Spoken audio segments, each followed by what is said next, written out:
Mayor Jim Strickland and the Memphis Office of Youth Services present True Blue Tuesdays with Ike Griffith. Welcome to True Blue Tuesdays. I'm your host, Ike Griffith. True Blue Tuesdays is an initiative of the Memphis Office of Youth Services in collaboration with the Memphis Police Department. This initiative is designed to give our young people a thorough understanding of the law enforcement, and individuals' rights. The youth in this city is a top priority of Mayor Jim Strickland. Building relationship is one of his top priorities, and producing a law-abiding society in our city. Mayor Strickland? Hi, I'm Mayor Jim Strickland. First, I want to say how happy I am that you've taken an interest in this program, and I hope you will find it helpful to you. Over the last several months, we've been looking for ways to build trust and improve the relationship between our Memphis Police Department and the neighborhoods they serve. One of the ideas we came up with was this program, True Blue Tuesdays. True Blue Tuesdays will be used to recruit students like you who may have an interest in law enforcement. As you go through this, I hope you will see the goal of this program is to help educate you about the laws we have in place, the rights you have as individuals, and equally as important, introduce you to the law enforcement officials, which will enable you to begin building a relationship, create trust, and possibly lead to an invaluable career as a law enforcement officer. Again, I hope you have a great time with this program and that you learn a lot. Thank you. Thank you, Mayor Strickland. We'll be back with more True Blue Tuesdays with Director Mike Rallings right after these messages. Stay with us. The Memphis Office of Youth Services, empowering our youth for positive results. Visit our website to learn more, cityofmemphisyouth.org. Every story has a beginning. My story begins with the Memphis Police Department. Starting out as a police service technician and working my way up the ranks, I've written the story of a lifetime. I'm Lieutenant Colonel Caroline Mason Beasley, and I'm the best in blue. Apply today, and you too can become the best in blue. We are reimagining policing. To apply, visit joinmpd.com. It's that time again for Mayor Jim Strickland and the Memphis Office of Youth Services Summer Employment Registration, beginning December 1st through December 31st. To register, go to our website, cityofmemphisyouth.org. That's cityofmemphisyouth.org. Don't miss this opportunity for summer employment. So register beginning December 1st through December 31st for Mayor Jim Strickland and the Memphis Office of Youth Services Summer Employment Registration. When I was a kid, a police officer made a huge impact in my life. From then on, I knew that I wanted to become a police officer and make a positive impact in the lives of others and in my community. I am Officer Andres Juarez, and I am the best in blue. I serve my city, my community, and my culture. Apply today, and you too can become the best in blue. We are reimagining policing. To apply, visit joinmpd.com. Welcome back. My first guest for this program is the Director of the Memphis Police Department, Mr. Mike Rallings. Welcome, Mr. Rallings. What prompted you to go in law enforcement, and kind of give us some background information on how you got started in law enforcement? Well, thank you. That's a great place to start. So I'm hoping in sharing this story, there'll be some more young men and women that are attracted to the law enforcement profession. And we know that this is a challenging time for us all across the nation as we reimagine policing in Memphis and in the United States. So I always wanted to be a police officer since I was a little boy. I actually joined the United States Army after high school. So I graduated from Wooddale High School, joined the United States Army, spent 4 years active duty, and then I joined the police department in 1990 as a patrol officer. So I worked in several different precincts. I worked at the training academy for probably 10 years, but I was able to get promoted to sergeant, went to the investigative bureau, went back to the training academy. I taught our officers how to safely use their firearms, taught them how to properly use force, how to de-escalate situations, how to respond to a crowd control situation. And so then I was promoted to lieutenant. So I supervised some downtown, the entertainment district unit. I made major, took over the training academy as a training commander. I was promoted to colonel, so I was a precinct commander. And then in 2009, I was promoted to deputy chief, and I supervised uniform patrol, District 1 and District 2, and also special operations for a period of time. And finally, I was promoted to director of police in 2016, and I've served that position up until today. But I will say, Ike, it's been a great career. I've been able to serve my community. And so if we have individuals that want to serve their community and give back, be the change that they want to see, we want them to go to joinmpd.com and look at the opportunities that you'll have in a law enforcement career in Memphis, Tennessee. We know creating a bond is very important in any city when we are dealing with our youth and our citizens and law enforcement. How important is it to create a relationship with law enforcement, and why is it that we have so many deaths among our youth? So, our youth have a number of challenges in Memphis, and we know that we talk about, the educational system, we talk about the challenge of poverty, the challenge of housing, and sometimes the challenge of homelessness and hunger. And so we know that our youth have a challenge, but we need to find solutions. And when we talk about that, for example, youth crime watch in the school systems that our COP unit does, teaching kids to, report individuals that may have brought a gun to school, or if there's going to be someone selling drugs or a gang fight, that, you are just as responsible for your safety as the teachers, the police officers, and the parents. So if I look at the tragic 29 children that have lost their life this year, 23 of those were murders, and the majority of those are some type of drive-by shooting. And I'm not convinced that the child was always the target. They may have been at the wrong place at the wrong time. Some of them were home minding their own business, doing what kids do, and someone, recklessly and just heartlessly, took their lives away. So I think that there's a lot going on this year with the pandemic. We know that there's way too much access to firearms from individuals that should not have firearms, because 4 of those deaths were accidental shootings. And I always talk to young people about, okay, you're not legally able to possess a firearm. Don't play with guns.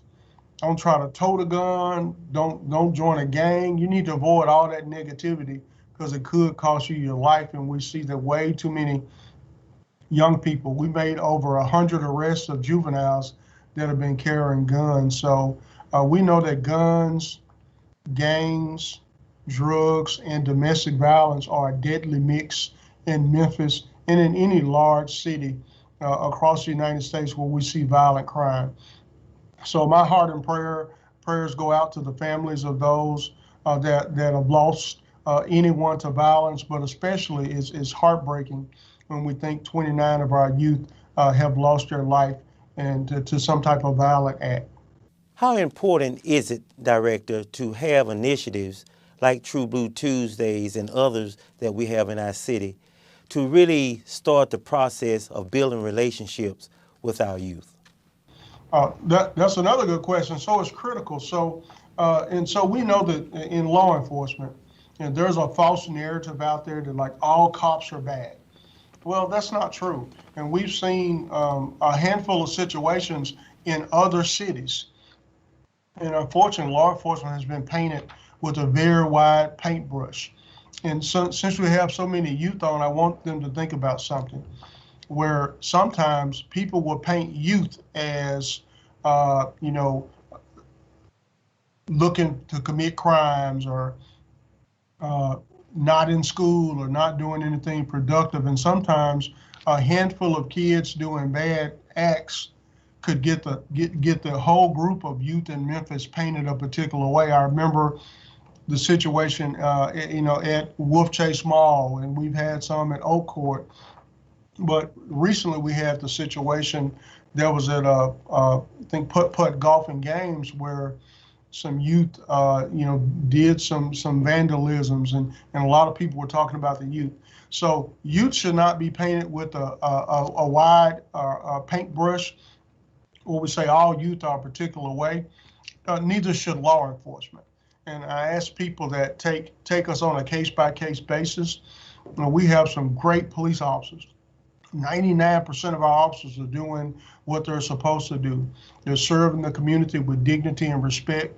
And then, we have some that make a bad decision, choose the wrong path, and we hold those officers accountable. So I think that with the pandemic, with the guns, with this negative sentiment that we've seen to law enforcement, with a lot of pent-up frustration, kids aren't in school, and so there's a lot of opportunity for things to not go as well as we'd like them to.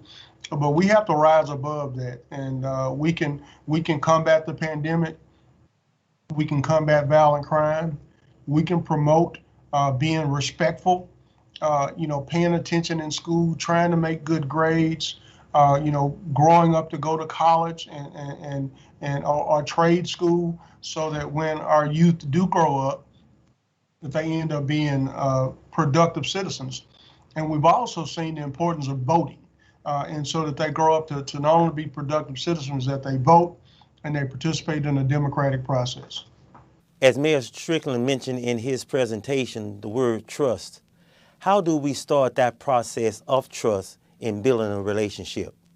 So I go into the 201 Poplar prior to COVID, and out meet with some of the young men that are being detained. Definitely I'd go into juvenile court and meet with some of our youth that are in juvenile court. And when I talk to those young men, they don't tell me what other people may say. They just say, hey, director, I made some bad decisions. I didn't choose the right role model. I didn't have a good role model. So, the gangster, the drug dealer, the people that are probably were not good role models are the people that I hung out or that I looked up to. And so we have to make sure that young people know that, you can, if you look hard enough, you can find you a good role model. And if it's not your parent, someone at your church, or even if you're not in church, you can find someone, a teacher, a coach, a police officer, a firefighter, anybody that that's doing the right thing, that you want to emulate, you want to copy. And the Memphis Police Department is definitely here to help.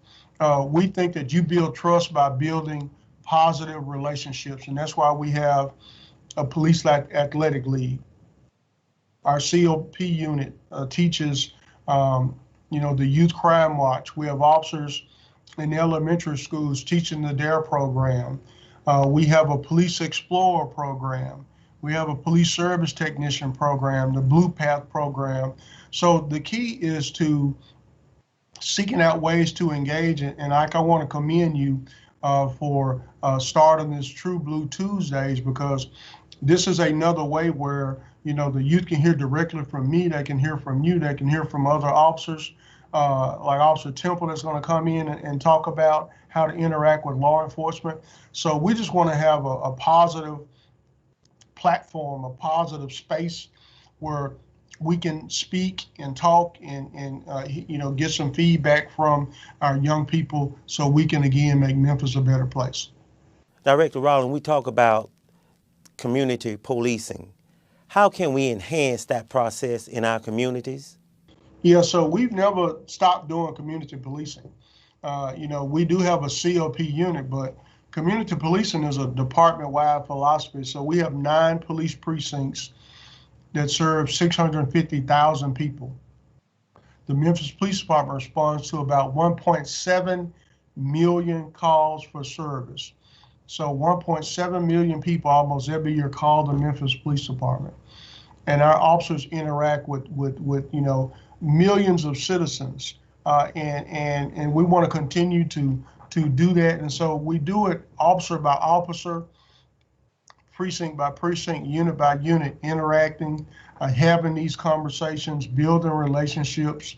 And again, that's how you build trust, and that's how you magnify community policing. But we know that after 2020 has been such a challenging year that we want to expand upon our community policing efforts. But we need more young men and women that meet the qualifications to join MPD so we can expand all those things. Director Rallings, we constantly talk about recruiting for our police department. What is that ideal number for a city the size of Memphis to have X amount of police officers? What is that number? So there's a couple of ratios. So I was reading an article this morning. Washington, D.C. Police Department has about 30 police officers for every 10,000 residents, okay? Memphis, we have somewhere around 25. And we think we need more. We need about 400 to 700 more police officers. That will allow us to do more community policing, more community outreach, more relationship building. And so, unfortunately, we've been down 400 police officers for the last 4 or 5 years, and we want to continue to build upon that. Again, to give officers, the time, because if they're going from call to call, it leaves very little time to interact, and that's why our COP unit is so important. Why our neighborhood watch officers, our coordinators, our officers that drive in a patrol car, that we depend on to stop and talk to individuals and interact. That's why they're so important. But during COVID, I think it's really set us back, and we have not been able to maintain those relationships and those encounters like we were, last year. Director Rallings, we understand that you will be retiring soon, but for your replacement, who may be contemplating on taking the director's job, what advice would you give them in being successful in this line of work? Well, first, listen. So this gives us an opportunity to speak, but also I think through the chat box we have an opportunity to listen and have the youth ask questions. So listen to the community. I've seen policing just change so much in the 30 years, and you made me think about it. I pulled the Reimagine Policing Manual here, where the mayor is pulling in citizens and getting input. And also, if the young people on the call or some of the adults go to www.reimaginememphistn.gov, they'll see our Reimagine Policing in Memphis website. You can commend a police officer, or you can file a complaint. But it gives you an opportunity to read more about what we do, and also to talk about where we want to go as we evolve. So the new chief is going to have a lot of challenges because, we'll still be in the middle of battling COVID. We still got to talk about police reform. We'll have a new administration, a new president in the White House. There's a lot to tackle on the economy, social justice, trying to rebuild the Memphis Police Department. So there's a lot to do. But I say, listen, be open-minded, be God-fearing, be dedicated, and you got to be tough, because this is a tough job.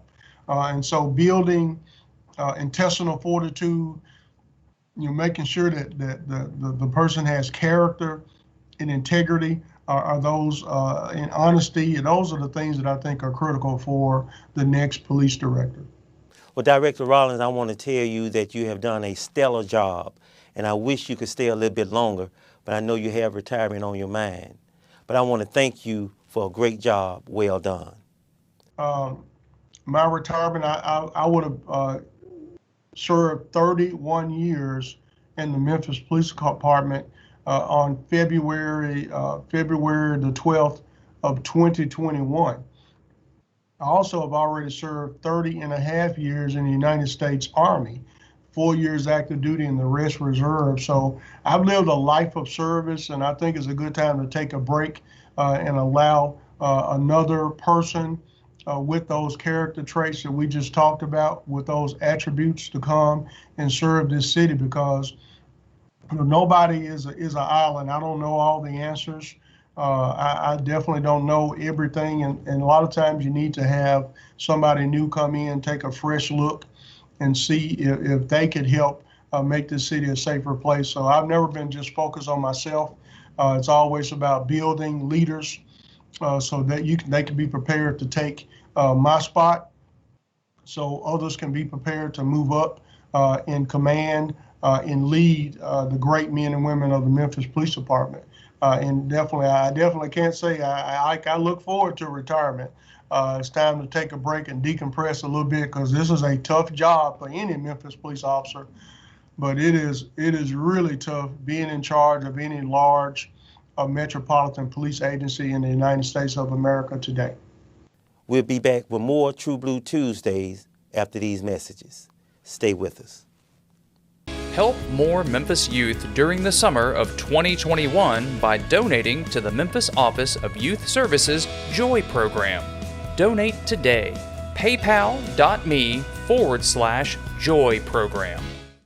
Being a Memphis police officer allows me to serve my community and empower children on how to handle peer pressure and make better decisions. I help them choose to lead lives free from violence and substance use. Through community policing, I know I'm making a difference. I am Cassandra Leak, and I'm the best in blue. Apply today, and you too can become the best in blue. We are reimagining policing. To apply, visit joinmpd.com. Join us virtually every second and fourth Tuesday of each month from 4 p.m. until 5 p.m. for Mayor Jim Strickland and the Memphis Office of Youth Services True Blue Tuesdays, understanding the law, law enforcement, and an individual's rights. Join us on YouTube at the Memphis Office of Youth Services YouTube channel. Public safety is our top priority and a foundation for everything that we do. The Memphis Police Academy is nationally recognized for our academy and its training programs. Our diverse curriculum and instructors prepare our officers to provide exceptional service that builds public trust. I'm Firearms Instructor Tan Lee. I'm the best in blue. Apply today, and you too can become the best in blue. We are the best in blue, where we are reimagining policing. To apply, visit joinmpd.com. Welcome back. My guests for this segment are Officer Campbell and Officer Temple, two police officers that we have in our great city of Memphis. But before we get started on our subject, how to comply with law enforcement, I want to get a little background about these two men. Mr. Campbell? Hello, my name is Officer Clarence Campbell. I've been with the Memphis Police Department for 11 years.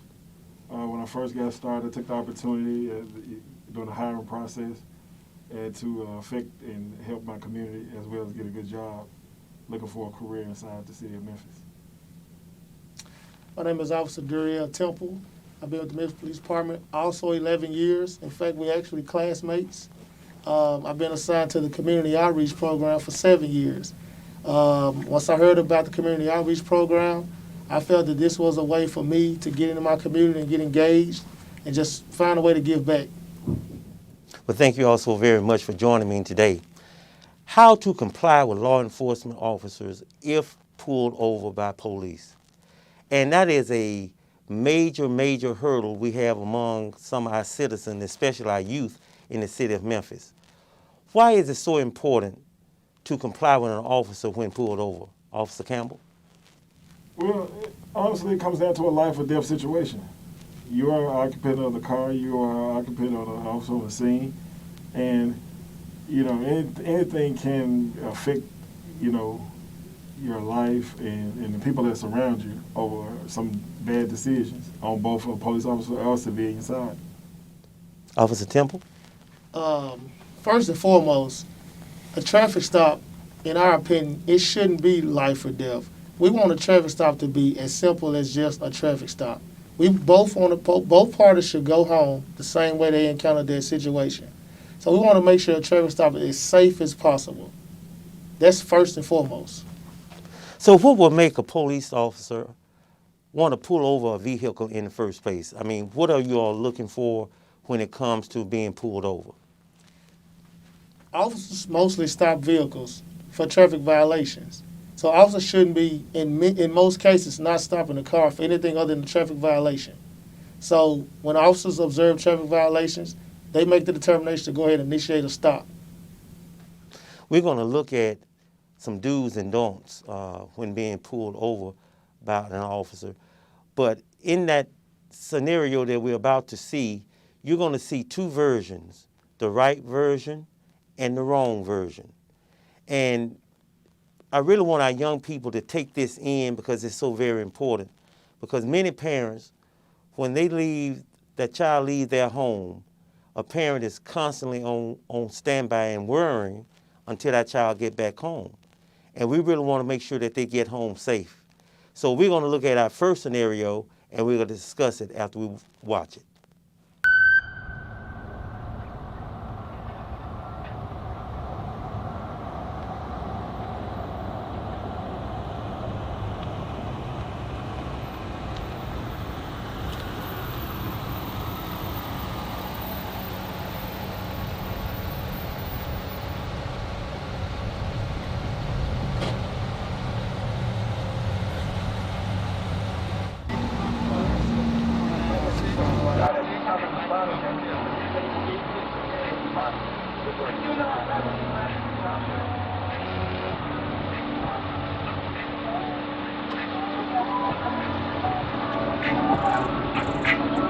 How you doing, sir?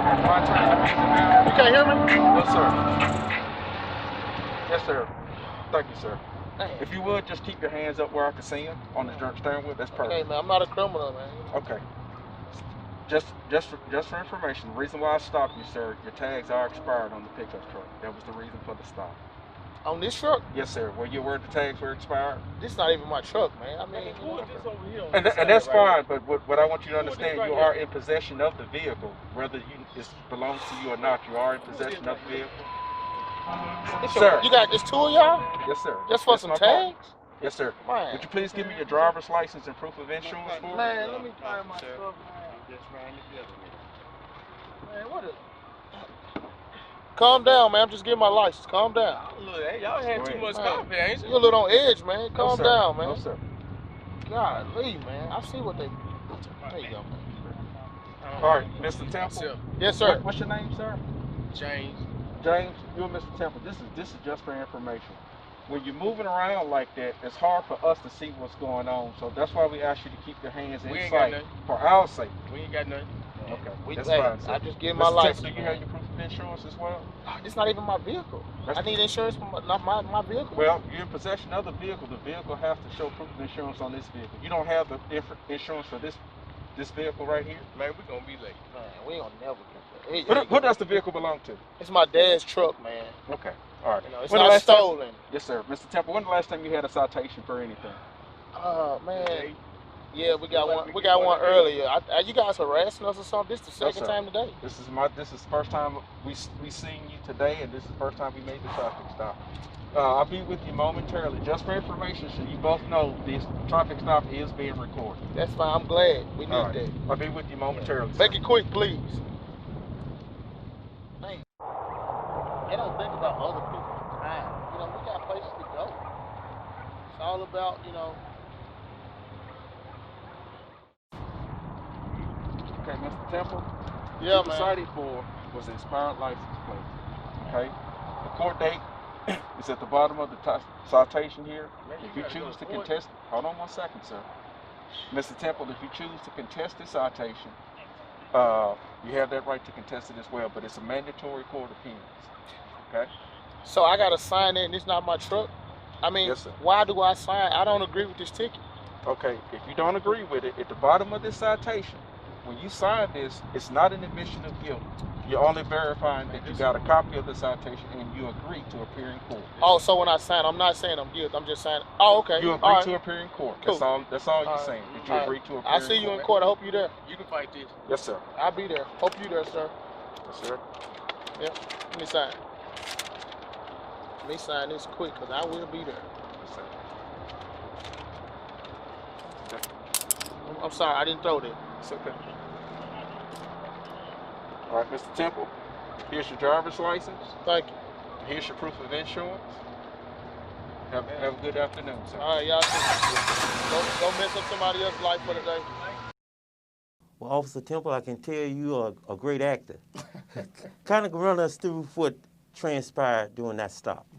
Well, in this video, we tried to hit on some of the main things we see on normal traffic stops. You had an officer stop a vehicle for a simple tag violation. The officer initiated the stop. First thing you see, you got dark tinted windows. We as officers, we hate to see those dark tinted windows on a traffic stop. Reason being, we cannot see the occupants of the vehicle. We ask people, hey, you getting stopped, you got dark tint, even though it's illegal, and you can't be cited for it, please roll down all windows. We want to see who's in the vehicle. We want to be in control of the traffic stop. Number two, you notice the guys had the radio up loud. You know, be respectful of the stop, be respectful of the officer. I know it's not the best time in the world for most people to be getting stopped, but hey, go ahead and turn the radio down. You know, that makes for an easier, everybody can hear each other a lot better. Officer Kevin, you want to go into what you saw? Yes. First of all, on a traffic stop or initiating those license sirens, we do understand there is a bit of fear. The fear of the unknown for both occupants of the vehicle on the police side or the civilian side is an unknown. At this point, this video is very lit. It has a lot of sunlight. But when you talk about at nighttime, we want to teach those certain things. We have an opportunity at this time to talk about this traffic stop. Turn the dome light on. As a driver, you are the controlling figure in this vehicle. This is your vehicle. You control the vehicle. You control whether it's 1, 2, 3, or 4 people inside that vehicle. At the moment of this traffic stop, yeah, it's a bit of fear. So tell the people in your car, I got this traffic stop. Be quiet. Keep your hands where you can be seen. Turn the dome lights on. Roll all windows down. That eases everybody on that traffic stop, especially the officers that are walking up. All right. So, like I said, when you use radios, we ask for the ID to verify who we're speaking with. As a police officer, you cannot take a verbal voice, a verbal to tell you that this is who I am. Right. So, because when you have a lot of officers make numerous stops, at that particular time, we don't, once the vehicle is gone, after you write citation, the only thing we have is a documentation that we did stop you over this traffic stop. And to add to it, don't take the stop personal. You see the guy had a lot of attitude in the video. He seemed upset. And I understand it's not, the best time in the world for you, but try to remain calm, be respectful, keep your hands where you can see them. I guarantee you the officer, it's not personal for the officer. The officer observed the violation, which is against Tennessee state law, tags being expired. He made a traffic stop. Don't take that stop personally. It's not that this officer just picking with you that day. Now, it didn't happen in this scenario, but what if you had the smell of alcohol or marijuana? What does that constitute, a search of the vehicle? Those things, yes, would indicate an officer taking his investigation further. If an officer walked up to the vehicle, he smelled alcohol, he smelled marijuana, obviously now we got more than just a simple traffic stop, a simple traffic citation. So that would be for the officer to make that determination going forward. And I guess that would hold true for a weapon, like a gun or what have you, in the vehicle also? Okay, that's a good point. It's not illegal if you're not a convicted felon, if you don't have any domestic violence conviction. You can't have a weapon in your vehicle if you are the registered owner of the vehicle. It's not illegal. You only need a permit to carry the weapon. But I think it was as of 16 or 2017, the law was passed in Tennessee. You can't have a vehicle. But we ask all citizens, notify the officer. Upon walking to the vehicle, hey, officer, hey, I have a firearm in the vehicle. It's under the passenger seat. Do you want me to get it? Not, whatever. Let the officer can tell you what he wants you to do. But notify the officer, upon the traffic stop. Okay, now let's look at the right way.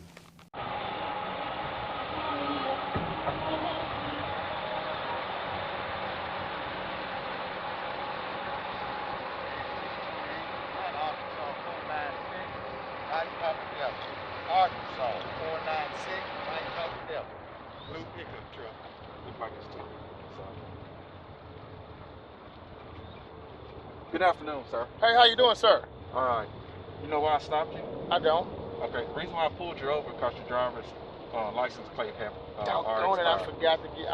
I'm sorry. I forgot to get those tags. Do you have your driver's license? Yes, sir. I do. Yes, sir. I'm getting my vehicle. Yes, sir. How you doing today? I'm doing well. How about yourself? I'm all right. Me and my buddy just going to play basketball. You have your proof of insurance as well? Yes, sir. Don't drive without it. And just so you both know, this traffic stop is being recorded. Yes, sir. That's fine. All right. Mr. Temple, when the last time you had a citation for anything? Man, I hadn't had a citation in years. I try to do the right thing. All right. Stand by. I'll be with you momentarily, okay? Yes, sir. Take your time.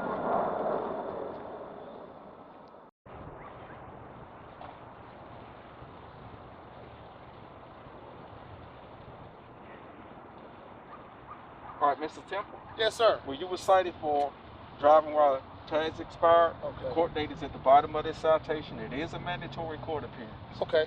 Signing this citation is not an admission of guilt. It's only saying that you received a summons to agree to appear in court. Okay, I Any understand. questions? No, sir, I understand, man. It just slipped my mind. I got to get them tags. All right. All right. Thank you, sir. Here's your driver's license. Okay. And here's your proof of insurance. Thank you, man. All right. I'm sorry about that. Now, Officer Temple, can you roll through that scenario? Okay, obviously this was a much better traffic stop. Right. A couple key points in that traffic stop. Notice the driver. He kept his hands on the wheel at all times. That's very important. We want to always see the driver's hands. That tells us that, hey, you don't have any bad intentions. We want the traffic stop to go well. We don't want any mistakes, mistaking of reaching and all that kind of stuff. Attitude was a lot different. Hey, it's just a traffic stop. It's not a death sentence. Good attitude, everybody goes home. Now, that don't mean that you're going to get out of the ticket every time. But a good attitude just made sure the traffic stop went totally, different. Nobody's going to jail. It's just a simple citation. Officer Campbell? Well, we don't put on traffic stop. We do like what we call spirit fingers. I like hands to be seen at all times.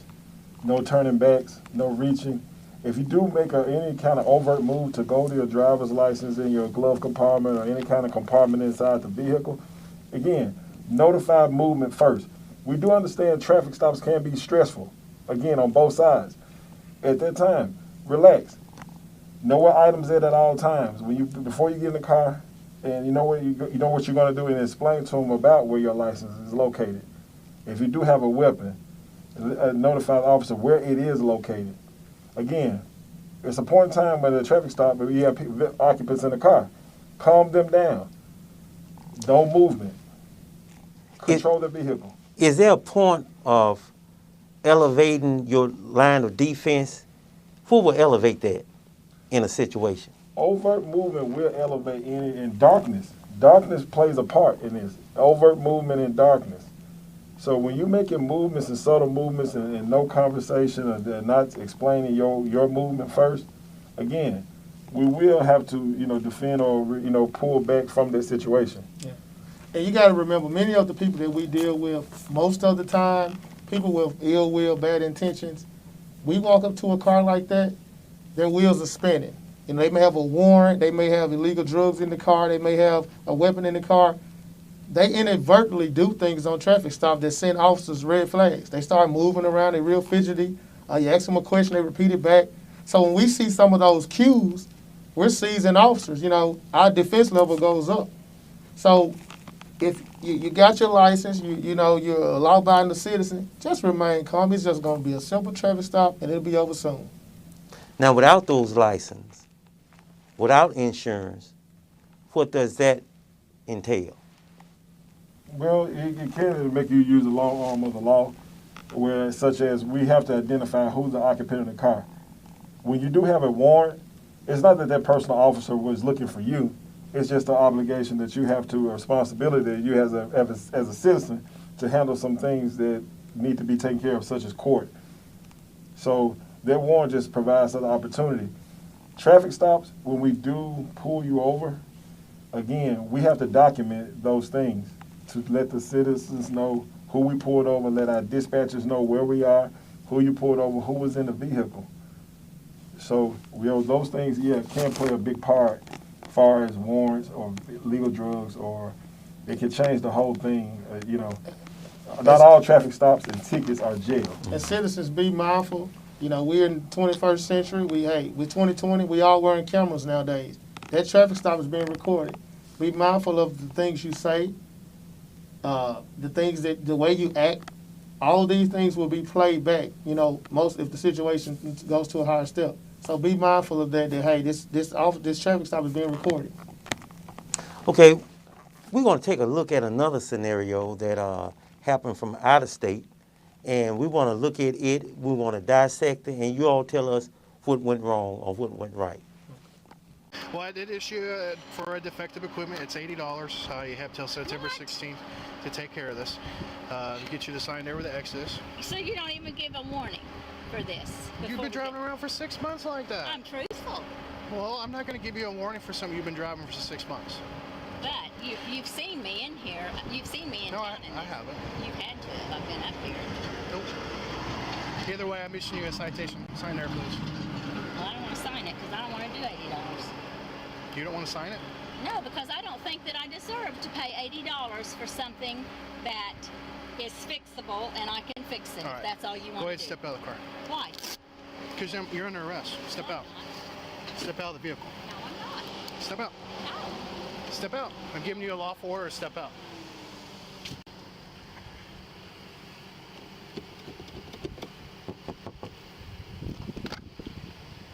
You be fair with me and I'll be fair with you. Step out. No. You're under arrest. No, I'm not.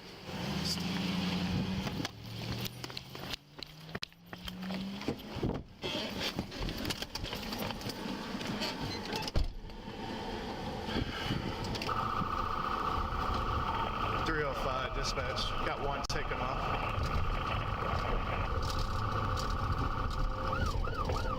You advise you have one taken off? Get out of the car! Get out of the car! Get out of the car! Get out of the car! Get out of the car! Get out of the car! You better leave me! Put your hands behind your back! Leave me alone! Put your hands behind your back! No! Now! I said leave me alone and I mean it! Leave me alone! Put your hands behind your back! Put your hands behind your back! Lay down and put your hands behind your back! Now! No, you will not! You're gonna get it again!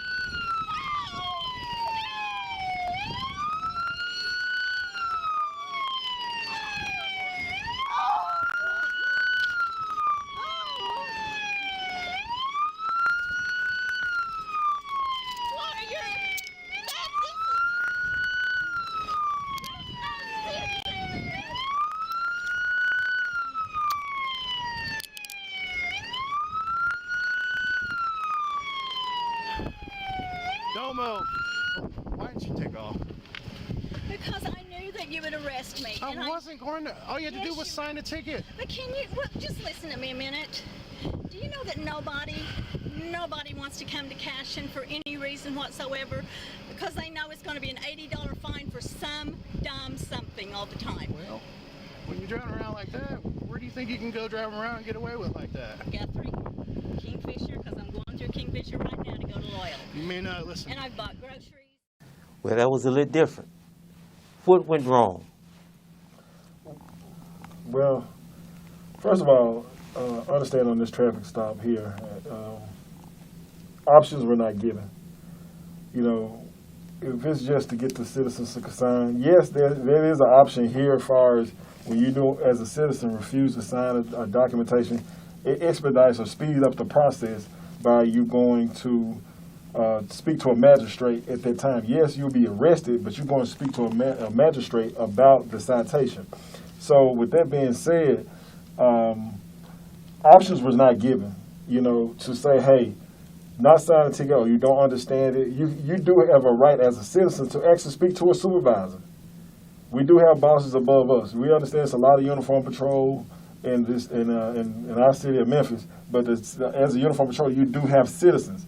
So again, understand that you do have the right to ask for a supervisor on the scene. The officer will comply or reply to get you a supervisor on the scene to help, hopefully explain, you know, what he could not explain.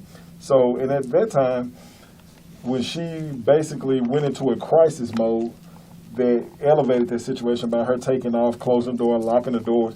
At that time, she went in what we call a crisis stage, because again, she didn't know any other options that she had. So, again, speaking on that. And remember, number one, rules are set in place for a reason. Now, she didn't agree with the citation. The side of the road is not the place to hold court. You sign the ticket, it's not an admission of guilt, as we explained earlier. If you feel you've been wronged by that officer, you ask for a supervisor, you can even file a complaint with Internal Affairs. But on the side of the road is not the place for you to make your case. That went from a simple traffic citation to her getting tased, her being arrested.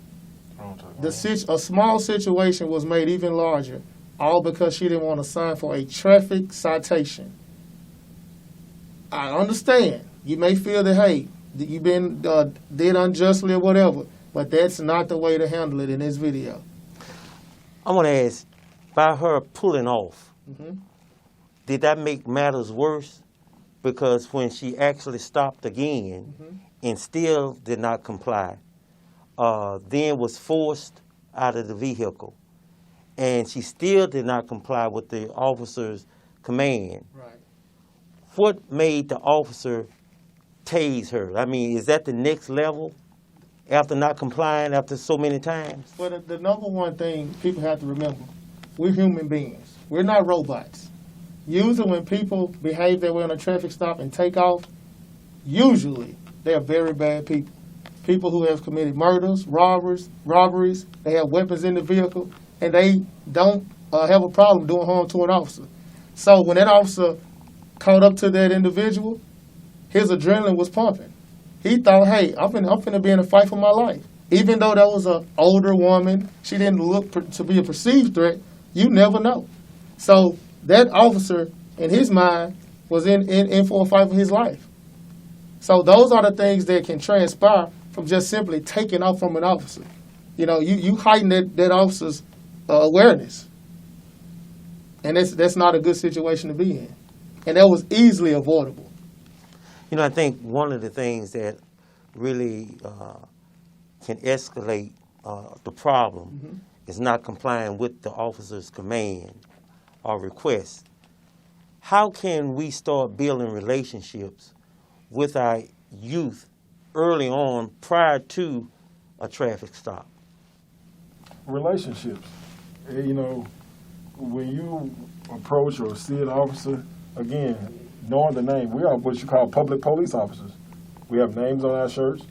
We're working inside the community. We have a lot of what you call citizen contacts. We don't remember everybody's name, but we do know, we try to know the citizens in our community or the citizens we come across. So that's the first step, is like building a relationship. Sometimes it's going to be hard to build a relationship on a traffic stop, but at this time, to have a relationship, to understand, you know, again, it's a ticket. Understand that, yeah, you might feel wronged or you don't want to sign it, speak to a supervisor, go to Internal Affairs. You have a lot of options more than you know. And in the community outreach program, we have a host of programs geared just toward building relationships. We have a bike program. We have a basketball program that we do with kids. We have several programs where we come in, we familiarize ourselves with the kids. We want them to know you can trust us. It's just, I'm more than just a police officer. I could be a big brother. To some kids, I could be a father, vice versa. So those kind of programs break the ice. So when we come in contact with kids on a traffic stop, they see somebody they recognize and say, you know what, that's Officer Temple. It's no need for me to run. It's no need for me to be afraid. Those kind of programs help with those situations going forward. Now, how can you get those programs in our homes, our community centers, or schools for that matter? And will it be on a continuous basis? To have a meeting and having a relationship one time, is this continuous? Yes, and I'm glad you brought that up. Many of our programs have been in the schools for years. Due to the pandemic, things have kind of took a back seat. But we went into schools. We've had the Youth Crime Watch. That's a program that we have that's in just about every school in Memphis. We have the Hoops Challenge. Well, we use basketball as the bait. We come in and play basketball with the kids in front of the whole school, make it a big deal. And then afterward, guess what we do? We sit down and we talk about drugs, gangs, violence, the things that we can kind of curb in our neighborhoods. Those things break the ice. We have a bike program where we bring kids to our police station. They show up every day in the summer. They do a strenuous bike ride through our Shelby farms. We teach them punctuality, being on time, not leaving their partners, working in a group. All these things are life skills. These are the kind of things that we are already doing to build those better relationships. Do you see any changes with some of our youth? Are we reaching a majority of our youth when it comes to these type programs? Yes, we do. We do see a lot of change in the youth. Like I said again, we have to be more creative as a police department. We go in, we have Clippers, Cops, and Conversations, where we go to the pillars of the community. We go to the churches. We go to the schools. We go to the barbershops. We'll meet them right there at the convenience store. So we have a lot of places where we're trying to meet them on their grounds to explain what's going on in their community as far as the crime or relationships. They can talk about a traffic stop. They can try to get an understanding of what's going on or how did this happen, was I wrong, what can I do differently. So this gives them an opportunity to talk to somebody in a blue uniform or make you feel comfortable that you know somebody in a blue uniform that will come to their community. What about going into our barber shops and beauty shops and what have you, getting a chance just to, have one-on-one conversation or a group conversation in our barber shops? Do you think those will be effective ways also in building relationships? Yes, I do. I really, honestly, hardly think that is a great way of going to the community because we know in barbershops and beauty shops, those conversations can go everywhere. You can talk politics, you can talk police stops, because some people's relationships on police is through somebody else when you talk about a traffic stop. Their relationship, they talk about in the barbershop, and it's like the young lady said in the previous video, she said, everybody feels the same way, but she never got pulled over. She never had that traffic stop. This was probably her first one to pay that $80 ticket. But she's living it through the barbershop. She's living it through our community. So here's an opportunity where everybody can get a truth and get an understanding about that traffic stop, especially when you're talking in their community and you feel freer to talk in your community. Again, it's not us against them, it's us working together. So we all are us. At what age level do you see the most problem with our youth? Starting at what age? Is it during the time that they are able to drive? If they're not able to drive, what age group is really that dominant, hard to please, hard to understand youth? Well, I look at it as a middle school. Somewhere between the 6th and 7th grade, they're trying to find themselves. And understand these kids are full of energy. They're full of doubt. They got a lot of confusion. They kind of pick it up off the other youth, their peers. That's when really their peer pressure kick in. Elementary, those kids, they run to the police. Their first education is on in the elementary level. Again, you have adults or you have people in the community that, hey, when the police walk by, you better be good. He's going to lock you up. That type of moment. But that's the first education of a child for us. But when we look back at it, the middle school is when they make their decision. They typically shut down. They're trying to process it. They watch a lot more internet. They got a lot more videos out there. So they get a chance to make up their own police off of videos. And so when we go inside the community, we help to change that narrative. to be not just a uniform, but to be an Officer Doria Temple, or to be a Clarence Campbell, or even to be a Director Mike Rao. And you got to understand, when kids hit their middle school age, they get older, they get a little more freedom. They get a little more chance to get out in the community, and they also get a chance to meet negative influences too. You know, most kids are more sheltered when they're in elementary school, but the older they get, they got a lot of negative influences pulling different ways, and they trying to find out who they want to be themselves. So that's a problem. Well, we're going to take a look at one more scenario, and when we come back, we really want to make sure that we get an in-depth look at this particular one, because it's one for the record books.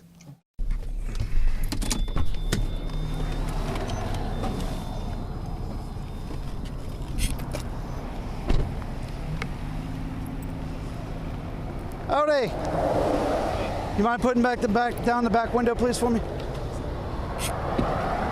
right, awesome. I'm Deputy Blaze with the Seminole County Sheriff's Office. Before I ask you for any information, the reason I'm pulling you over is because your windows appear way too dark per statute. Okay. So if you could do me a favor, just roll this window about halfway up. That's good. Right there. So in the state of Florida, the front window can be 25%, back window can be 15%, okay? The lower the number, the darker the tint. Your front window is measuring at 3%, okay? So I thought it went by the back one, I thought. No, so as you can see, 3. What that means is only 3% of the outside ambient light is getting through your window. Okay, that's why they do that way. Do you have your driver's license, registration, proof of insurance? You can put this back down for me. How's it going this morning? What's that? How's it going this morning, bro? Living the dream. I seen that. Living the dream. What the hell happened? I see you on the trail looking like, what the hell happened? 2513.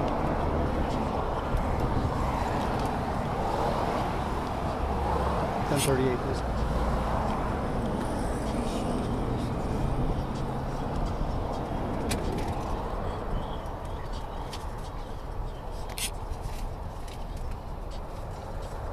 Rocky Money Rudolph Jr. Yes, sir. That name is awesome. That's probably, in 14 years, that is probably the best name I've seen.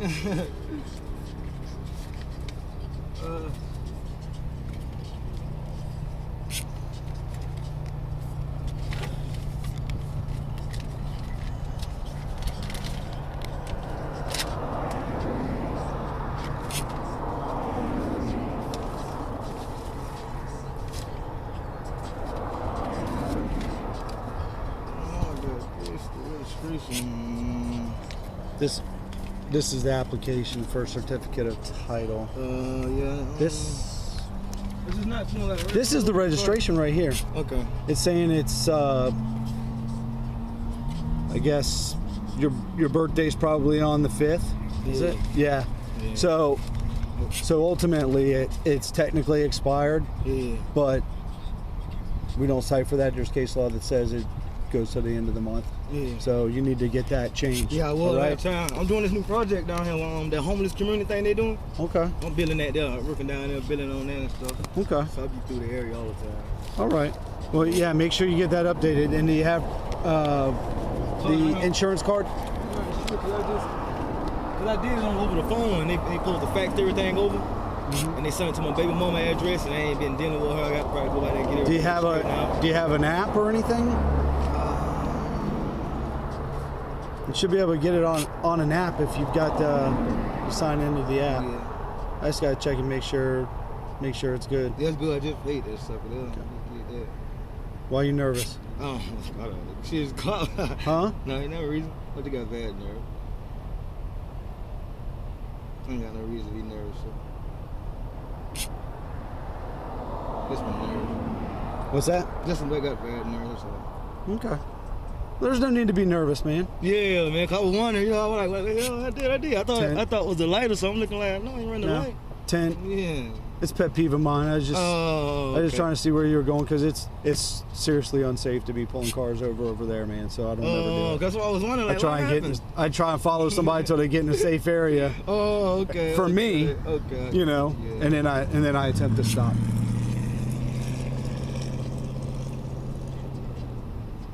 trying to get to this hurricane.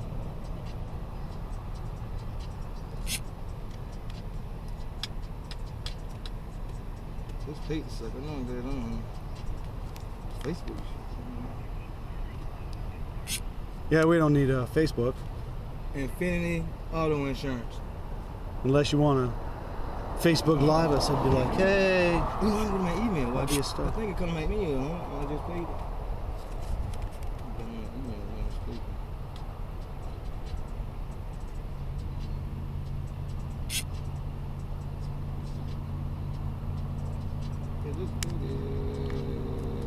It's also going to be about time for you to get a new license. Yeah, I know I get all that stuff straightened out. I've been so busy, man. Right? No, I gotta take a day off. I feel you.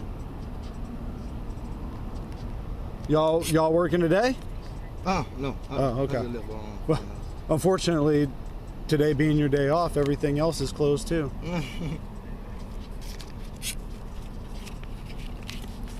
This plate sucks, son.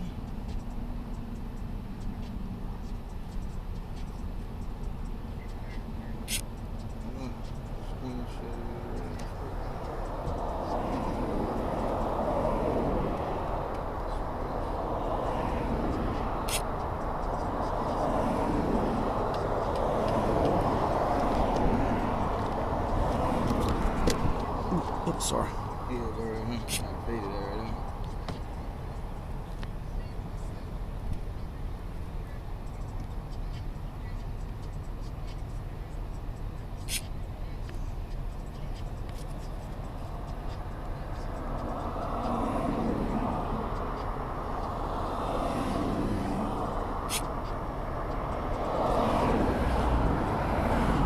Awesome.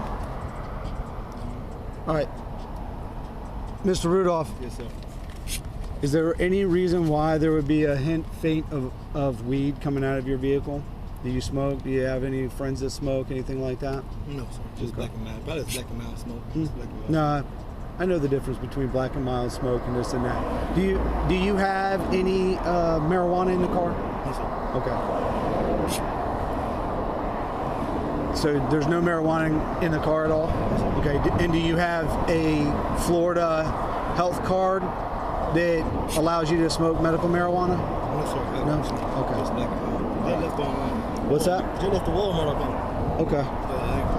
Yeah, I did too. I had to go to the bathroom, something fierce. Oh, that was you I seen back then. I just rolled through there. You see me go in there, go to the bathroom, come back out. Okay, I just rolled through and dropped the chick off at work in there. Yeah, okay. I seen the car back then, but I don't think now. First thing in the morning. All right.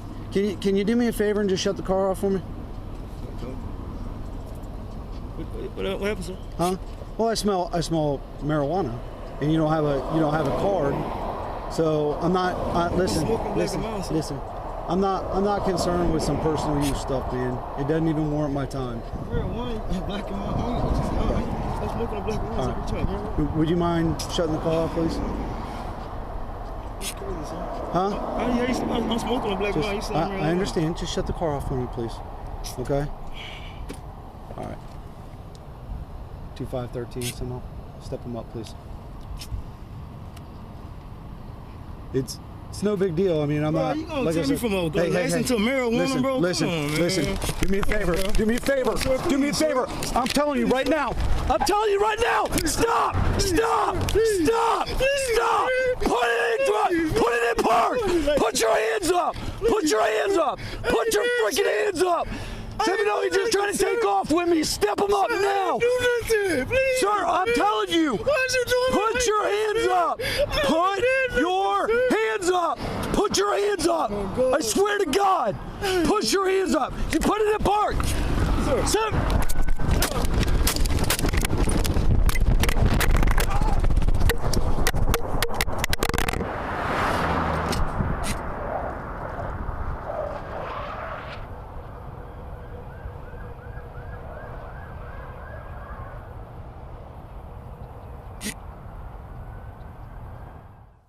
Well, I told you it would be one for the record books. What went wrong in that situation? Well, in that situation, you're talking about an interview that turned to an interrogation to ask some questions about, towards being arrested for using some illegal drugs. Okay, we got to understand that as a officer, not to put ourselves in a bad situation by being on the side of a vehicle, on the side of a car, on the side of a highway. Understand that it is a traffic citation or it is a ticket, it is an infraction. You have your day in court. So with that being said, not to, any moment that you have to pull your gun, that's a great moment, over a traffic ticket, to be honest. So when we look at that situation, and like you said, for the record books, it did make a record, to jump on the side of a vehicle, a moving vehicle, and we had to roll it all the way back. This was over a traffic ticket. And we had to understand, you can't go from a low stage or a calm stage to what you call a panic or a crisis over a ticket or a crisis. When you hear the word, I'm going to be arrested, I'm going to be locked up, and again over a traffic stop, it can turn you to a height awareness of being arrested and turn to be scared. In that situation, he got real scared and it went into a panic and a crisis. So that's the situation that basically went wrong, all the way from damage into a car to an officer getting hurt. During that conversation with the officer and the victim themselves, could you tell something wasn't right? Or he was nervous? Did he appear to have something that he was hiding? Did you all catch that? In my opinion, with 11 years of experience on this job, making hundreds of traffic stops, that guy, in my opinion, had something to hide. It was probably some deception in his story. He may have had a warrant. He may have been concealing something in the vehicle. For his behavior to turn into, panicky and, he frantic. He even reached for the officer's weapon. That's not normal behavior. The normal citizen that we stop is not going to act that way or react to, hey, it's just a traffic stop, a traffic citation. So in my opinion, it was something else. I don't know the rest of the story, but I believe it was something more to that situation. Well, you have to really take into consideration, understand, if you are at a traffic stop or if you're at a traffic light and the police come past your car, it's a real inclination or a real moment that we all do that self-check. We check for our seatbelts. We look at the speedometer. We're looking around to make sure. But at that point, when you're inside your own vehicle and you don't know where your driver's license is or did you have one, you don't know where your registration paperwork or you have one, your insurance paperwork, do you have it? Anytime at that moment of a traffic stop and that you panic to not know the simplest things, that makes our awareness of suspicion or something being hid. So the citizens, anytime that you being pulled over, again, we're looking for a code of conduct. We try to report who we are, tell you why we stop you. And then we try to, again, we interview you, asking you probably sometimes, where are you going? Do you know why I stop you? Do you have any weapons in the car? Sometimes that might be a conversation to see if we can smell alcohol. We might notice your overt driving. You might be weaving out the road. We don't understand. We're just trying to make sure that, number one, that you don't hurt anybody else. We're trying to make sure the citizens are okay if somebody in their vehicle. And that's the point of a traffic stop. And the last point on that situation, if you do have a warrant, if you are on the wrong side of the law that day, just comply. If you got to go to jail or whatever, just comply.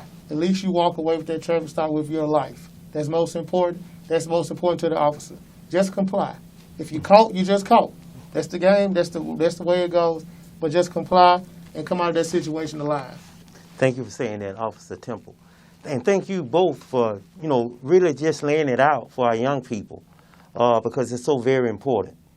If you have any questions or concerns or maybe some ideas that you would like for us to talk about on True Blue Tuesdays, feel free to email us at True Blue Tuesdays at memphistn.gov. That's True Blue Tuesdays at memphistn.gov. Thank you so very much for joining us, and we'll see you next time. Have a great evening. Join us every second and fourth Tuesday for True Blue Tuesdays, educating our youth on the law, law enforcement, and individual rights.